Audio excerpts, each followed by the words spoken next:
世界の皆様、こんにちは、こんばんは、おはようございます。今日はですね、みんな大好きクリンクハマーを巻いていきたいと思います。これですね。これ、ピンボケになりますね。これです。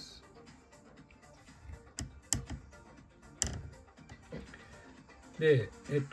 リンクハマーは、クリンケンさんの考案したフライで、すごく有名なパターンなんですけど、いろんな巻き方がそれぞれにあったり、あとマテリアルをいろんなものを使用したりとかですね、バリエーションがもう非常に多いフライとしても知られています。で、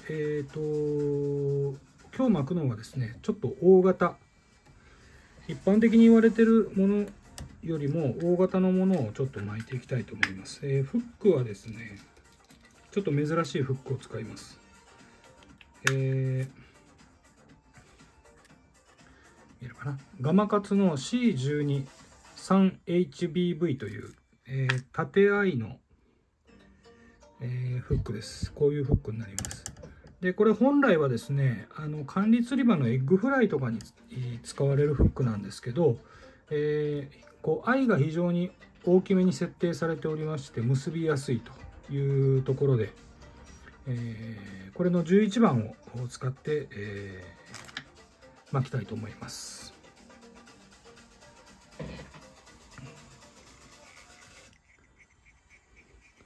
スレッドは、クリームの、ユニの80を使います。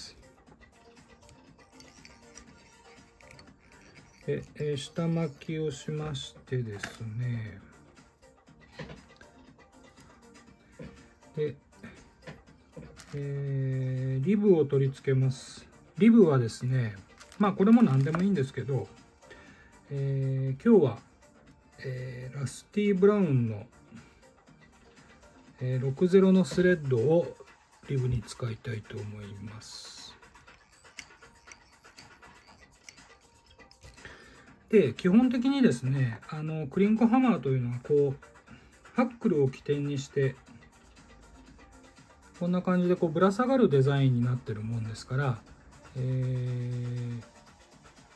おのずとそのボディの巻き始めはこうベンドのカーブの、頂点までいかないかな、この辺りからスタートしたいと思います。で、ボディのダビング材は、スーパーファインダブの、これは何色っていうのかな、ライトイエロー、明るい黄色ですね、を使いたいと思います。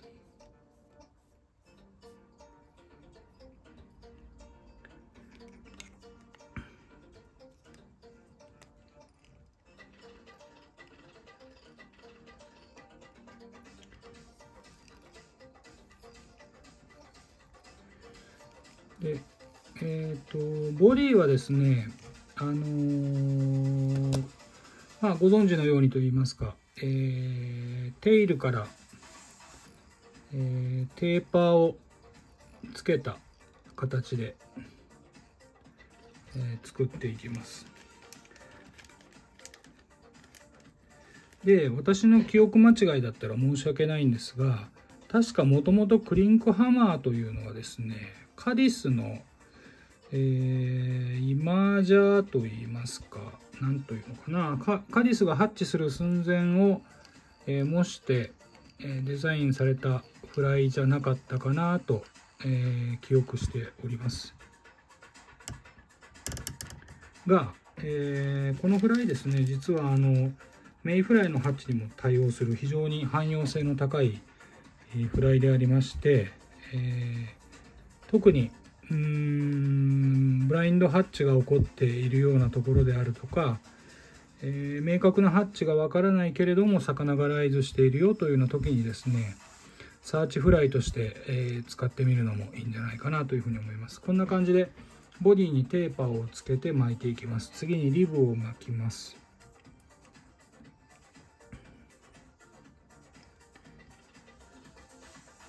リブにするのは何でもいいと思うんですけれども、大事なことはボディにきっちりコントラストをつけることがすごく重要ではないかなと思います。それがいわゆる虫っぽさというものを演出していく要素になるんではないかと思います。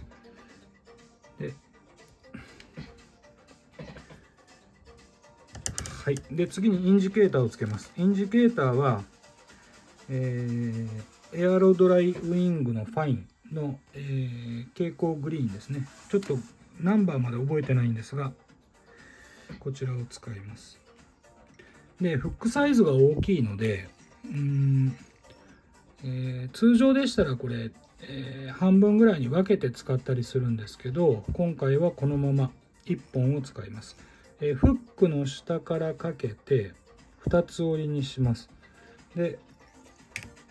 ここでたすき掛けにしてエアロドライウィングを一度固定をしてですね、で固定できたらここから、上部に向かってハックルの巻き代を作っていきます。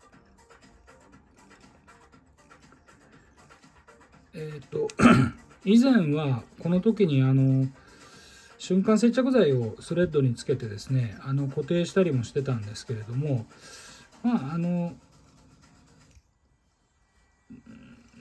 そこまで頑丈に作らなくても差し支えはないです。今日は使わないでそのまま巻いていきたいと思います。でスレッドをちょっと上の方まで巻きますが、ソラックス部分に実はこれからピーコックをつけるんですけども、ここ結構大事なのがハックルの巻き代は思っているよりイメージしているよりはちょっと、長めと言いますか多めに取った方がいいんじゃないかなと思います。というのがですね、クリンクハマーに限らずこういう吊り下がりのフライの場合はごめんなさい、スレッド切れちゃって、吊り下がるフライの場合はですねどうしてもボディが水中にあるもんですから沈みやすくなるんですね。で浮力をある程度確保するためにはやはりハックルを最初から、若干厚めに巻いておいた方が、いいんじゃないかなと思いますので、特に叩き上がり、ブラインドハッチとか、明確な、ライズがないような場合にですねポイントを打って吊り上がっていく場合なんかは、浮力が落ちやすくなるとですね、その後の手返しリズムがどんどん狂っていきますので、最初からハックルを少し厚めに巻いてある程度の浮力を、確保するような、巻き方をしておいた方がいいんではないかなと思います。すいません、ちょっとスレッドが切れちゃいました。はい。で、ハックルを取り付けます。ハックルは、私は、このカラーリングの場合は、ブラウンを使います。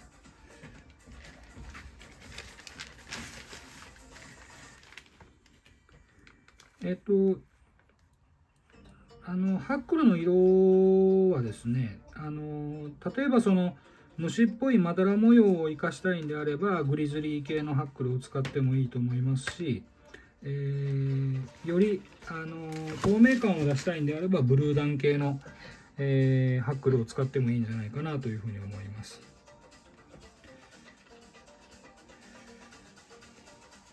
はい、でハックルを取り付けます。でハックルの巻き代もですね、通常のドライフライよりは少し長めに、取っていただくと取り付けてた時に最初のハックルのスタートがやりやすい巻き始めのスタートがやりやすいんじゃないかなと思います。でこういうふうに、インジケーターの上まで、巻き上げていってで巻き下ろしていきます。で私の場合ですね表側が下に向くようにこういう感じでハックルを巻いていきますので、表側が手前に向くような格好で、ハックルを巻き留めます。で次にソラックス部分です。ソラックス部分は、ピーコックハールを使います。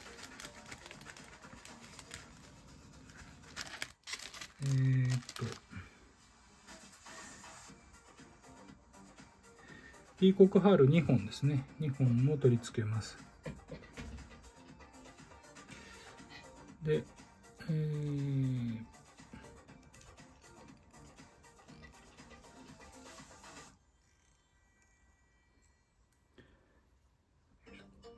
んな感じですね。でこの後の、ハックルの仕上げの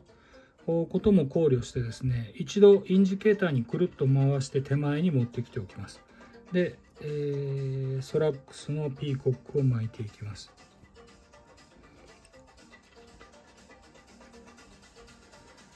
ソラックスはですね、もともとこうテーパーをつけて巻いたボディの延長になるような格好になりますので、多少厚めに巻いた方が綺麗に仕上がるんじゃないかなと思います。でこんな感じで、ソラックス巻き終わりましたら、ハックルで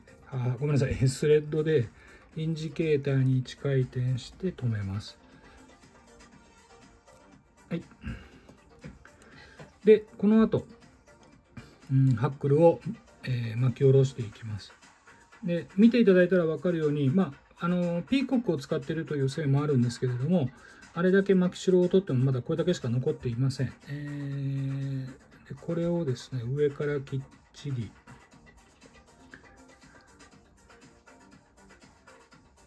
でこ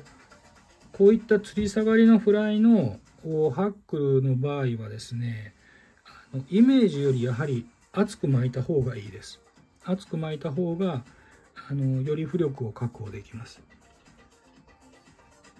こ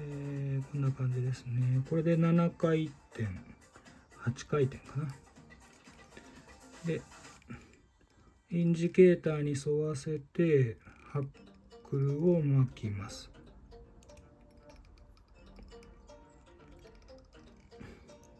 で最後仕上げ、ハ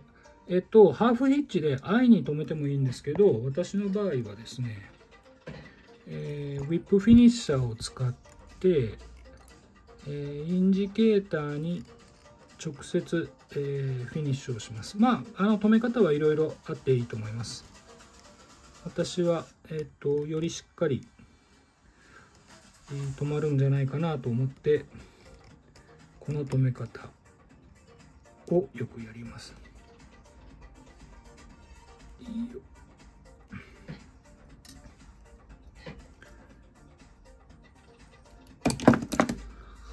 はい。で、あと仕上げなんですけど、ヘッドセメントは使いません。このままで終了になります。で、ハックルが時々あちこちからピンピン出てますので、これはちょっと落としてあげて、で最後に、インジケーターをハックルと同じぐらいの長さで、カットしていただいたら以上で完成になります。